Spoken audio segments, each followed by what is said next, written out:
Welcome back to Cinema Corner. I'm Blake. I'm here with one of my co-hosts, Alex. And of course, I'm the one that actually watched it, not the other one. But are we shocked? No, this is a review for Wonder Man, the newest show from Marvel. And of course, the lead actor doesn't quite look like how he does in the comics. So it's not a surprise that Josh has not seen this yet. However, we have. And just for context, it is currently rocking a 90% on Rotten Tomatoes critically and an 88 audience. So pretty unanimous, high Yeah, high very ratings. high. So yeah, and it's been out as of this recording for about a week and a half ish. So yeah, I guess we're just gonna dive right in. Blake, what are your thoughts after watching what feels like was 4 hours of a long movie that was broken up into 8 episodes? Yeah, I mean, like you said, this is our the entire 8 episode review here, talking about everything. Yeah, just a very, very brief, recap. This was basically a story about a Simon Williams, a struggling actor in Hollywood who is, stumbling along his way trying to become an actor. And we learn he's a little bit of a prickly kind of guy. He doesn't always get along with everybody. And along the way, he meets Trevor Slattery, everyone's favorite terrorist in the MCU. And we learned that Trevor, after last seeing him in Shang-Chi, is back in the U.S. trying to be an actor again. However, the damage, what is it? Department of DODC, Damage Control. Department of Damage Control, yeah, picks him up from the airport on his way back into the States and says, you're either going back to prison, finish your sentence, or you're basically a spy for us. Get close to this guy who we believe has powers, and we need some kind of proof so that we can lock him up and put him in our supermax prison. And the rest of the series is basically Trevor and Simon growing a friendship and a great friendship between the two, but A bond. also the two of them going out for the Wonder Man reboot movie.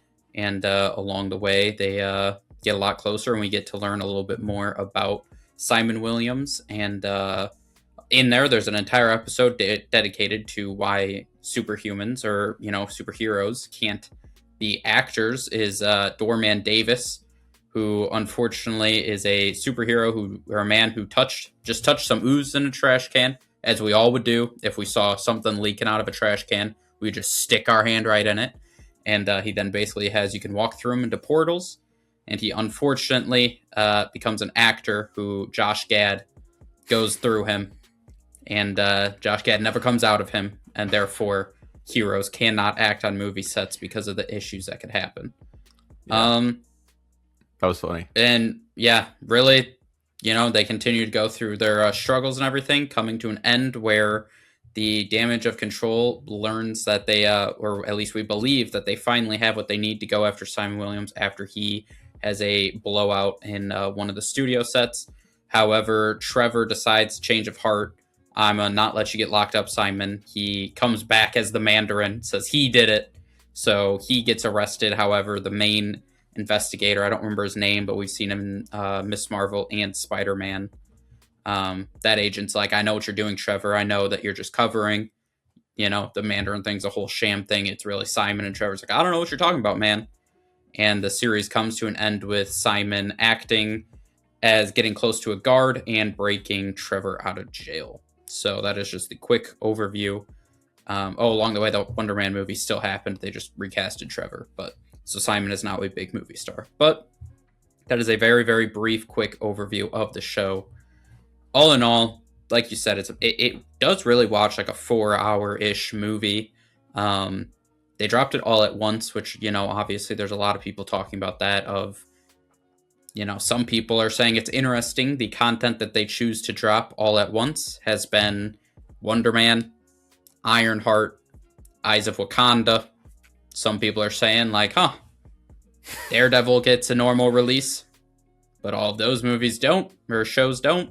Seems to be a common factor of what the Marvel kind of blueprint has been of what gets a full release. Agatha all along got weekly videos or episodes. Yeah. Very interesting. And like you said, it has really good reviews, and I pretty much mirror those reviews. I really, really enjoyed this series. overall, I think the friendship that they did between Trevor and Simon throughout the show, those two acting was just phenomenal. And that's a friendship that obviously we don't know if we're going to see it again. There's so much going on in the Marvel world, and we're getting close to two major Avengers movies. They kind of made this show where, if we never see them again, like, it is what it is. But I would love to, just because those two's chemistry was so good, and I really, really enjoyed the show.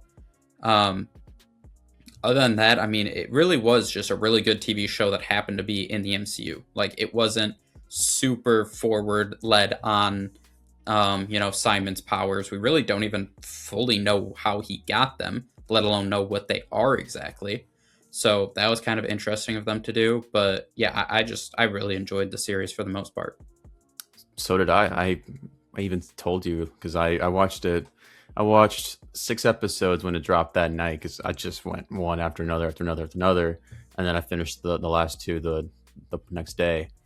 And I was like, man, this is actually surprisingly good. And like I went into it, not having too much hope that this would be good, and I came out of it like super surprised. I like you said, those two actors, Yahya and Sir Ben Kingsley, were just in their bag, acting wise. It was just off the page, just bang, bang, bang, bang, bang. It was amazing dialogue.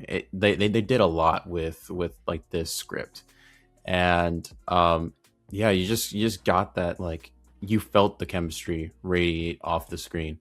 It was amazing to watch. Also, I found out too, this was mainly show ran by Destin Daniel Cretton, who did Shang-Chi and is doing the new Spider-Man movie, and he directed the first two episodes of it as well. So he definitely had his hands all over this project, and you could tell. I mean, it has that. I don't know. It just, with Shang-Chi too. Obviously, we liked the fight sequences, but I personally enjoyed the chemistry that he had with pretty much all the other characters in that movie. And when you have a director slash producer slash showrunner like him, who seems to actually care about character, and that's like the first um, point of emphasis when it comes to like these projects, and then everything else afterwards. So all of like the fantastical, all of like the superhero aspects of it is secondary. I feel like that's when projects like this really truly shine. Is that you don't even need to think about, oh wait, we haven't even seen like powers for like 2 episodes, and it's because like you're just so invested in these two characters trying to get to this audition and then get the call back, and then it's like you're just wrapped up in their lives, and obviously you're like enjoying this chemistry together, them having to help that one kid that obviously recorded him, and then they're trying chamoy in this guy's house, then that they're doing this whole thing. It was just, I don't know, I just enjoyed it. It was like watching friends, on screen. It was amazing. Yeah, I mean, like you said, I think that's the main thing is this show doesn't end in some big CGI fight of him coming to, you know what I mean? It was, all in all, like we said, you got pretty little of his powers. We got pretty much no real explanation of how he got them. They kept mentioning this fire, but that's it. We know nothing more about that incident. And even what his powers fully are, we don't know how close exactly they're following the comic books of what all are his abilities. So yeah, this was very much not focused on the powers aspect of it, which I, like you said, I'm fine with because of the how much work went into the writing and stuff, that it just felt like such a great show that happened to be in the MCU and he happened to have powers. Um, but yeah, I mean, I think Dustin Daniel Cretton, I mean, he, like we said, he was a part of this and Shang-Chi. He was originally slated to do the Kang Kang Dynasty Dynasty. run, but then kind of things got changed over with everything that they decided to change with the Russos come back and Downey come back and change it into Doctor Doom. So now he's taking over Spider-Man Brand New Day. He's doing that one, which, I mean, I don't know how exactly they're going to do it, because obviously John Watts did the first three Tom Holland Spider-Man. So I would imagine they're probably going to keep him on, Dustin Daniel Cretton, to do the three, assuming we're doing another trilogy for Tom Holland. I hope So, so. I mean, if he does anything close to what he did with Shang-Chi and Wonder Man with Brand New oh Day, yeah, and we come out of Brand New Day like, okay, yeah, this could be something truly special. I feel like there's no reason why Kevin shouldn't give him like the yeah, reins to do this new supposed trilogy. I agree. I think the main thing is what is it going to mean for Shang-Chi? Because obviously, Shang-Chi 2, you would expect he would be the one to get to do it. But if he's now focused on a Spider-Man trilogy, I don't know if he's going to do this and then switch over to do a Shang-Chi and then go right back to a Spider-Man. Because, I mean, that would make sense to see, the next time we see Simon Williams, if we will see him, and Trevor Slattery would be in Shang-Chi 2 just because already Trevor Slattery was a pretty decent sized chunk of Shang-Chi. He definitely depart. So that would make sense if we will see them again. Who even knows if we will see them again? But that part I'm a little interested to see how they go moving forward. But yeah, I would say definitely though with this that my issue was I was not a huge fan of the Doorman episode being an entire episode. When that started, I was like, what's going on here with it being shot in black and white and stuff? And then finally I realized I was like, oh, this is a Doorman Davis, or this is the Davis guy that he mentioned last episode. And then it kept going and it kept going and it kept going. And I was like, okay, I'm kind of getting over this a little bit as it kept going. And finally it ended and that was the whole episode. And I was kind of just like, we kind of just wasted an entire episode on that. Like, I definitely feel like either Simon Williams could have just told us the story, or they could have concised that whole 25-minute episode into like 5 minutes to start the episode, and then we could have moved forward. That was my biggest issue. At the bare minimum, we just cut like, half. Yeah, I was just like, I don't care. This was to waste an entire episode, which I think is partially due to how much I enjoyed the show. That I was like, I just want more Simon and Trevor together, and I was like, I got 7 episodes essentially, because if I ever go back and rewatch Wonder Man, tell you right now, episode 4, I have no reason to watch again. That to me, that was my biggest issue. Was like, that was a wasted entire episode. Yeah, like you said, especially because it takes like the entire runtime and it takes place in the past, which is kind of funny considering it's in black and white. But it's like in universe, it's probably like 2015, 2013, 14. Right. So it's not like the 80s or something along those lines. But yeah, I agree with you. That was definitely the weakest episode of the 8 that we got. But I mean, it was nothing against like the actor that played Doorman Davis or anything like that. It felt like it was way too long for its own good. I felt, because I liked how it started. With him being that bouncer, and then eventually having the whole powers thing. And I thought I think it was a Roxxon kind of cart or like bin, yeah. which is something that we've been teased at a few times, like with Rock's cart in Loki. And obviously, for those who don't know, Marvel, this is one of those big corporations that is pretty prominent in the comics and obviously in other medias, not so much in the MCU, at least not yet. But yeah, they're a pretty shady organization that does a bunch of experiments. So of course, that whatever that liquid was, it was not good, and he touched it, and obviously he gained powers from it.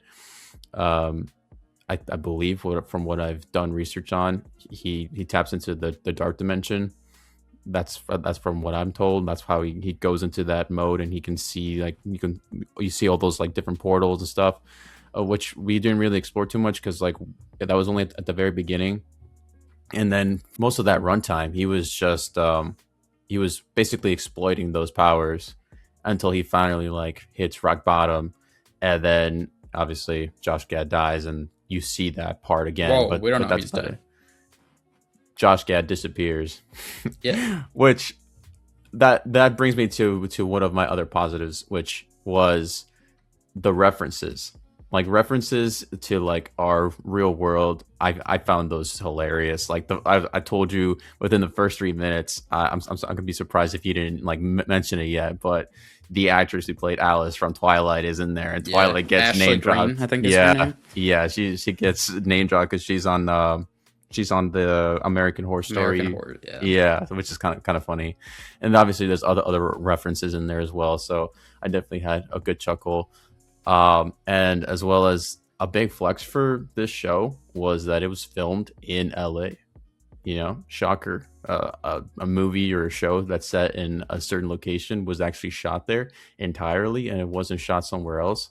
Which, I mean, you don't think it would make much of a difference, but to me, it felt like it made all the difference because you felt the LA nature of it all, just, you know, engulf the show, and then obviously you sprinkle in these vibrant characters like Simon and especially Trevor, and you just get that full LA kind of Hollywood experience, and it just makes all the difference. Yeah, absolutely. I mean, there's a lot of longer shots of them going through the back lots of the studios, even on his way to that American Horror Stories in the first episode.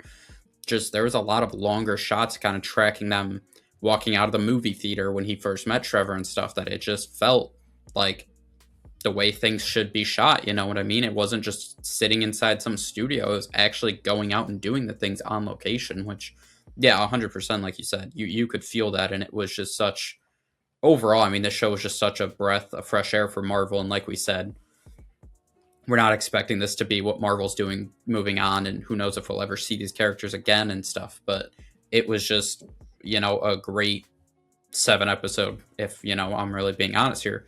It was just a great 7-episode, you know, Marvel, a little bit different than what they normally do thing, that if we see, obviously I want to see him again. If we don't see Wonder Man, it won't be the end of the world the way they kind of did things. But yeah, it was just really enjoyable. And yeah, you could tell that they put a lot of work into this being an actual Hollywood story, making it feel like that.